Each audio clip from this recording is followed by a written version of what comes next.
My lawyers don't write answers. I write answers. I was asked a series of questions. I've answered them very easily. Very easily. Are you your answers to the special counsel? No, we do that next week. They're all done. We haven't even talked about it. President Trump revealing new details today about his cooperation in the special counsel's investigation. Does it suggest an end is near? I know who I'm going to ask about that. Joining me now, Msnbc legal analyst Katie Phang and former federal prosecutor Nelson Cunningham. So welcome to you both. Katie, what do you think? We heard the president saying the team has yet to even look at the possibility of sitting down with Mueller. What do you think the odds are that the legal team says, green light, let's do that?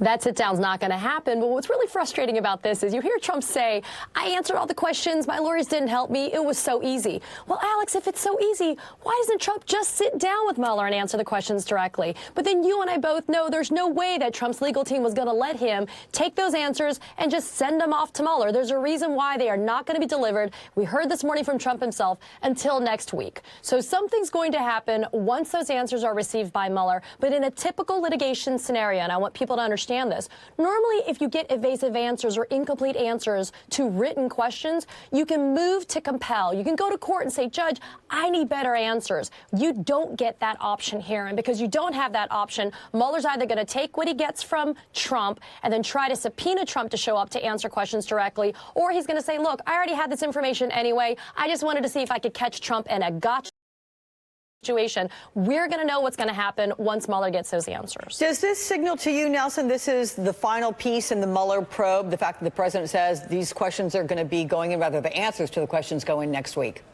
Well, look, the way prosecutors build their cases is they start from the outside and they move in toward the center, toward the top of the organization.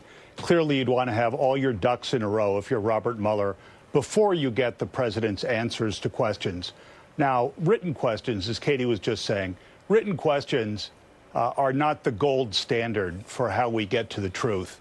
When your kid comes home past midnight and parks the car in the front yard, you don't leave a list of written questions for your kid to answer in the morning. You want to look him or her right in the eye and cross-examine the answers you get about where they were before they came home. This has the feel of a little bit of kabuki theater. There's some written answers being prepared. I think Mueller still has it in his head that he would like to get Donald Trump before the grand jury. And in fact, there's some suggestion that there might be some secret sealed litigation already between Mueller and a mystery witness on exactly that. But Nelson, why would the president say that he wrote the answers himself? Is there a reason for that? Because doesn't everybody assume that nothing's going to get into Robert Mueller's hands without every single lawyer for Trump eyeballing every, dotted I and crossed T? Well, look, it's always about him, isn't it? And of course he's going to say that he doesn't need lawyers because he knows all this stuff. It's so easy for him. The ironic thing here is that by saying, yeah, I answered all the questions myself, he makes it so much harder later on for him to walk away from answers that turn out to be inconvenient. Really, frankly, not the move you'd advise your client to make. Do you think, Katie, he said that because he's trying to imply, I'm innocent, this was so easy, I just got these answers out there? And if that's the case, why did it take this long for him to finally answer them? I think everything with Trump is probably an exercise in futility if you're internally working as his legal team. But this is the reality, Alex. If we're gunning towards an impeachment scenario, because I do not think Mueller's going to say, here's an indictment for Donald Trump. If we're gunning towards an impeachment scenario, then it has to be political. It has to be the court of public opinion. And so Donald Trump's going to say, hey, public, I answered the questions that Mueller posed to me. I have nothing to hide. So he's feeding his base. He's trying to tell his supporters and his surrogates, here's more talking points for you to be able to pitch maybe tomorrow morning on the Sunday morning shows about the fact that I've answered these questions and Mueller's just not satisfied because it's just a witch hunt. Nelson, you just said something, and I want to pick up on that because you addressed this in a Politico magazine article that you wrote, that public records had indicated Mueller had already subpoenaed the president.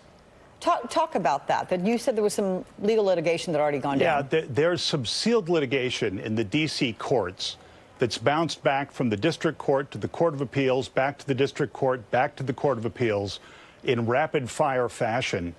The action was filed on August 16th. If you remember, Rudy Giuliani said on August 15th, we're almost done with our opposition to filing to a subpoena motion. The very next day, this mystery litigation began. Only one judge has recused himself, from what we could tell from the records, from consideration on the case, and that's the one judge that Donald Trump appointed to this court. You put the pieces together, and it could well be the president who was litigating with Robert Mueller over a piece of secret litigation, perhaps a subpoena that Mueller has given to Trump and which his lawyers are fighting. Quickly to you, Katie, it certainly would be. It certainly would be a good way for him to use this period before the midterms to make some significant progress on the case. Okay, Katie, quickly weigh in on that possibility, yeah? Maybe. I mean, it would be very interesting if it was, but I'd be shocked that Donald Trump could keep his mouth shut about that. If he got a subpoena from Mueller, I don't think anybody could keep his mouth shut about that. So maybe it is. It'd be exciting to find out, but maybe it's not, because maybe Trump would have talked about it by now. Katie Thang and Nelson Cunningham, very good to see you both. Thank you so much. Thank you. Outrage over Amazon. New York's Alexandria Ocasio-Cortez leads the charge on that, and she's not alone. Some surprising voices take her side next.